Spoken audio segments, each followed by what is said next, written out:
अस्सलाम वालेकुम नाजरीन। इस एपिसोड के आगाज में हम देखते हैं कि जब उरहान साहब ने बुरहान साहब को बचा लिया होता है और सारोजो वापस किले के अंदर भाग चुका होता है तो किले का दूसरा दरवाजा खोल दिया जाता है, जहां पर कमांडर फलादियोस अपने सिपाहियों के हमरा करारगाह पर हमला करने के लिए तैयार खड़ा होता है। जैसे ही दरवाजा खुलता है फलादियोस अपने सिपाहियों से कहता, आज कोई रहम नहीं होगा, करारगाह में जो कोई भी है उसे तलवार की घाट उतार दो। इसके बाद वो अपना लोहे वाला हेलमेट पहनता है और तलवार निकालकर सिपाहियों के हमरा करारगाह पर हमला करने के लिए बाहर आ जाता है, जबकि उसके सिपाही भी अपने हाथों में ढालें और तलवारें लिए उसके पीछे पीछे बाहर आते हैं। उसे देखते साथ ही कई सिपाही अपनी ढालें उठाकर पीछे आते हैं। एक कई सिपाही रास्ते में मौजूद तेल की नाली में आग फेंक देता है, जिससे वहां पर आग भड़क उठती है और वो आग की एक दीवार बन जाती है। फलादियोस और उसके सिपाही उस दीवार के पीछे ही फंस जाते हैं। हर तरफ आग ही आग और धुआं ही धुआं होता है। दीवारों पर मौजूद बाज़ंतीनी सिपाही ऊपर से तीर मारते हैं, जबकि नीचे से कई सिपाही उन पर तीर बरसाते हैं। अगले ही लम्हे शाहीन शाह साहब भी अपने सिपाहियों के हमरा वहां पहुंच जाते हैं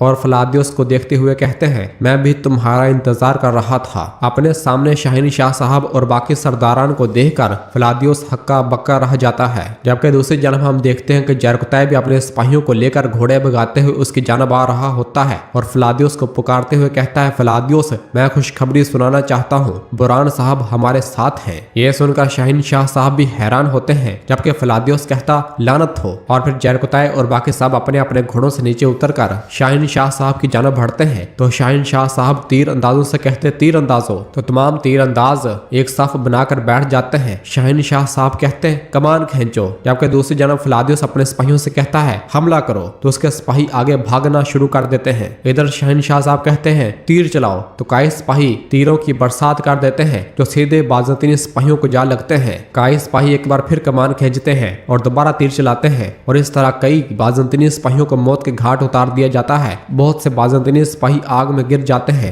और आग लगने की वजह से मरना शुरू हो जाते हैं। ये सारा मंजर देखकर फलादियोस के पांव तले जमीन निकल रही होती है। कई सिपाही मुसलसल उन पर तीर बरसाते ही चले जा रहे होते हैं। इस दौरान एक तीर फलादियोस के सर पर जा लगता है और फलादियोस अपने घोड़े से औंधे मुंह जमीन पर आ गिरता है। यह देखकर तमाम सरदारान बहुत खुश होते हैं। फलादियोस को जमीन पर गिरता हुआ देखकर कमांडर चीखते हुए कहता, फलादियोस की हिफाजत करो। और सब लोग फलादियोस के इर्द गिर्द हिफाजती हिसार बना लेते हैं। फलादियोस हक्का बक्का हो रहा होता है, जबकि शाहीन शाह साहब निहायत मुस्कुरा रहे होते हैं। फलादियोस चीखते हुए कहता, नहीं, हम पीछे हट रहे हैं। और फिर शाहीन शाह साहब के इशारे पर कई सिपाही मजीद तीर चलाना शुरू कर देते हैं, जबकि उधर बाज़ंतीनी सिपाही अपनी ढालें अपने सामने निकाल के फलादियोस का दिफा कर रहे होते हैं और फलादियोस आहिस्ता आहिस्ता पीछे हट रहा होता है। कई सिपाही मुसलसल उन पर तीरों की बरसात करते ही चले जा रहे होते हैं, जबकि शाहीन शाह साहब ये सारा मंजर देखकर बहुत खुश हो रहे होते हैं और बाज़ंतीनी सिपाही फलादियोस को लेकर किले के अंदर चले जाते हैं। और फिर इसके बाद औची साहब शाहीन शाह साहब से कहते, हम आपकी बदौलत बहुत बड़ी हजीमत से बच गए हजूर। और फिर उरहान साहब के हमायती सरदारान की जानब देखते हुए ऊंची आवाज से कहता है, आज हर कोई गवाह है कि आप इस काम के लिए नाकाबिले शिकस्त और हकदार हैं शाहीन शाह साहब। जबकि जरकुतै साहब भी खामोशी से ये सारा मंजर देख और सुन रहे होते हैं। और फिर संगूर आगा कहते, सलामत रहे हजूर। अब्दुल्ला साहब भी कहते हैं, आप कायद होते तो शायद पिछली शिकस्त न होती, सलामत रहे हजूर। शाहीन शाह साहब कहते, मेरे सरदारों, मुहासरा महफूज है। इकदामात दुश्मन की हर चाल के खिलाफ हमारे लिए ढाल है। हम साबित कदमी से आगे बढ़ेंगे। हम इस शहर काफरों के शहर को अपना वतन बनाएंगे। तो औची साहब अपनी तलवार निकालते हुए कहते, इंशाल्लाह हजूर। तो बाकी सरदारान भी कहते हैं, इंशाल्लाह। और फिर औची साहब शाहीन शाह साहब जिंदाबाद के नारे बुलंद करना शुरू करते हैं तो उनके सिपाही भी शाहीन शाह साहब जिंदाबाद, शाहीन शाह साहब जिंदाबाद के नारे बुलंद करते हैं।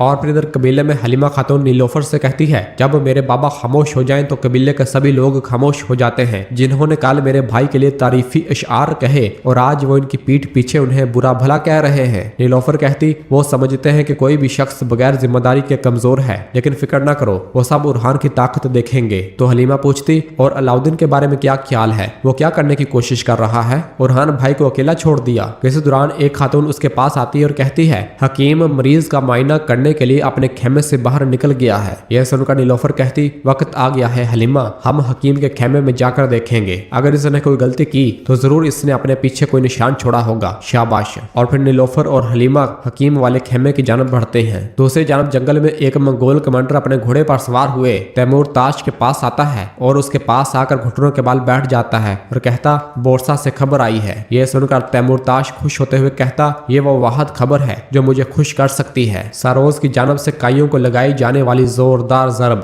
तैमूर ताश जैसे ही पैगाम खोलकर पढ़ता है, जिसे पढ़ते साथ ही उसके रंग उड़ना शुरू हो जाते हैं और वो गुस्से से पागल होना शुरू हो जाता है और खबर लेकर आने वाले मंगोल सिपाही पर तशद्दुद करना शुरू कर देता है और उसे जोर जोर कर पीटता है और मेज उठाकर फेंक देता है और गुस्से से पागल हो रहा होता है। और फिर कहता, फौरन बोरसा की जानब खबर भेजो, सारोज और फ्लादियोस को फौरन यहाँ भेजो। हम इस जंग की तरतीब पर तबादला ख्याल करेंगे जो हम काई के खिलाफ हर तरफ से लड़ेंगे। और फिर दूसरे सिपाही से कहता, कातब को लेकर आओ। जबकि इधर कबीले में हम देखते हैं कि नीलोफर और हलीमा हकीम के खेमे में दाखिल होते हैं। नीलोफर हलीमा से कहती, तुम बाहर इंतजार करो। और नीलोफर खेमे का मायना लेना शुरू कर देती है और वो वहां पड़ी हर एक चीज को देखती है और हकीम के दस्तानों को भी देखती है। इस दौरान बाहर से हलीमा की आवाज आती है, काम में आसानी हो हकीम अफंदी, मेरी माँ आपसे कह रही है कि आज शाम फिर आकर मेरे बाबा का मायना करें। हकीम कहता है, बिल्कुल, वैसे भी मैं हर शाम आता हूँ। हकीम की आवाज सुनकर नीलोफर वहां छुपने के लिए जगह ढूंढने लग जाती है और फिर अगले ही लम्हे हकीम खेमे के अंदर दाखिल होता है और पूरे खेमे में देखता है और फिर एक चिट्ठी पर कुछ लिखने लग जाता है। जबकि नीलोफर भी वहां छुपकर ये सारा मंजर देख रही होती है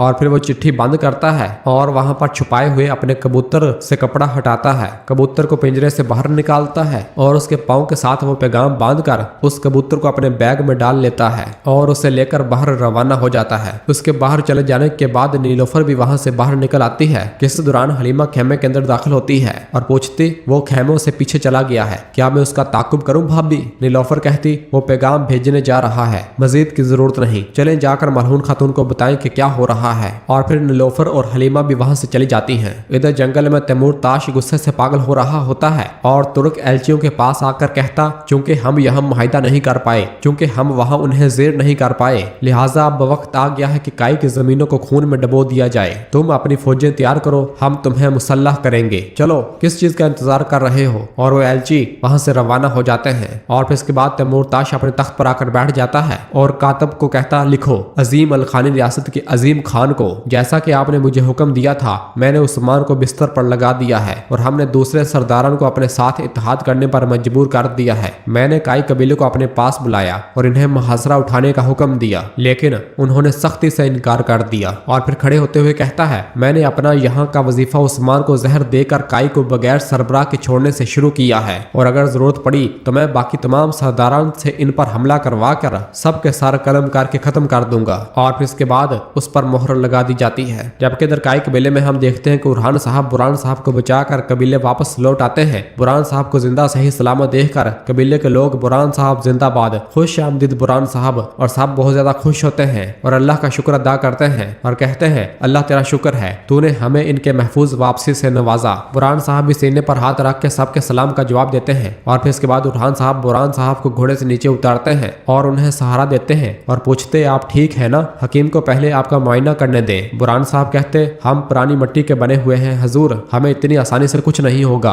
अल्लाह के हुक्म से। चलो, उस्मान साहब को इंतजार नहीं करवाते। और इसके बाद बुरान साहब सरदारी खेमे की जानब बढ़ते हैं। जबकि अंदर खेमे में नीलोफर मलहून को सब बता चुकी होती है। मलहून कहती, मैं इस पर यकीन नहीं कर सकती, ये हकीम 1 साल से हमारे साथ है, अल्लाह ना करे अगर वो कुछ करना चाहता तो क्या वो कत्ल न कर देता? नीलोफर कहती, वो हमारे सरदार की जान नहीं लेना चाहते मलहून खातून, इनका मकसद अमारत के इत्तेहाद को तोड़ना, फितना को भड़काना और तफरका पैदा करना है। और फिर इसी दौरान उरहान बुरान साहब को लेकर खेमे के अंदर दाखिल होता है। बुरान आकर सलाम करता है तो सब कहते हैं, वालेकुम सलाम। मलहून भी बहुत खुश होती है और कहती है, बुरान साहब, अल्लाह का शुक्र है कि आप सही सलामत वापस आ गए। अल्लाह का शुक्र है मेरे प्यारे उरहान। नीलोफर और हलीमा भी कहती है, जल्द सेहतयाबी मिले। बुरान कहता, ए वल्लाह, और पूछता है, मलहून खातून मेरे हजूर कैसे हैं, क्या वो ठीक है? तो मलहून कहती, अल्लाह का शुक्र है, जब वो तुम्हें देखेंगे तो वो मजीद बेहतर हो जाएंगे इंशाल्लाह। हलीमा कहती, आप फिर से हक बजानब निकले भाई। हकीम गद्दार निकला। नीलोफर कहती, इसने एक कबूतर को अपने खेमे में छुपा रखा था। हलीमा, और मैंने उसका सुराग लगाया और उसे पैगाम भेजते देखा।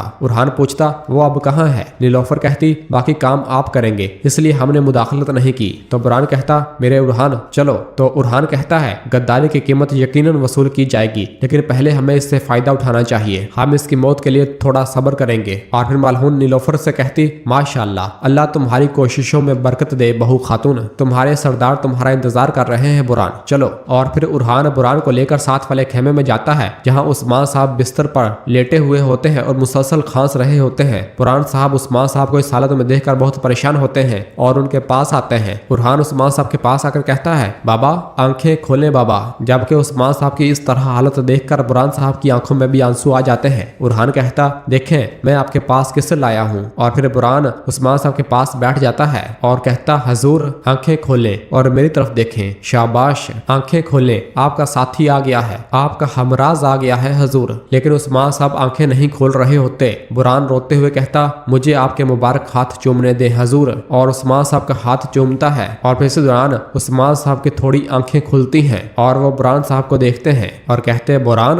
बुरहान कहता, आपके रास्ते पर कुर्बान हो जाए बुरहान हजूर। और उस्मान साहब का हाथ चूमता है, मेरा उरहान सलामत रहे, वो गया और मुझे बचा आया। मैंने दुनियावी आंखों से आपको एक बार फिर देख लिया, अब मौत मेरा क्या बिगाड़ सकती है। यह सुनकर उस्मान साहब बहुत खुश होते हैं और उरहान की जानब देखते हैं। और इसी दौरान उस्मान साहब अपनी आंखें बंद कर लेते हैं और उनका हाथ बुरहान के हाथ से छूट जाता है। ये मंजर देखकर उरहान कहता, बाबा। बुरहान कहता, हजूर। उरहान उस्मान साहब के पास बैठ जाता है और उनके चेहरे को देखते हुए कहता, बाबा बाबा। बुरहान परेशान होते हुए कहता, उरहान क्या हो रहा है? जबकि उरहान, बाबा बाबा आंखें खोले, बाबा आंखें खोले, हजूर बाबा आंखें खोले। लेकिन उस्मान साहब आंखें बंद कर चुके होते हैं और उरहान चीखते हुए कहता, बाबा। और नाजरीन, इसी जगह पर एपिसोड खत्म हो जाती है। क्या लगता है कि उस्मान साहब की यहाँ वफात हो चुकी है या नहीं? कमेंट में अपनी राय का इजहार करें। वीडियो को लाइक कर दें और जिन दोस्तों ने अभी तक चैनल सब्सक्राइब नहीं किया वो जल्दी से चैनल सब्सक्राइब कर दें और बेल आइकन घंटी वाले निशान को भी प्रेस कर दें ताकि आने वाले एपिसोड्स आपको आसानी मिल सके। दुआओं में याद रखें। अल्लाह हाफिज।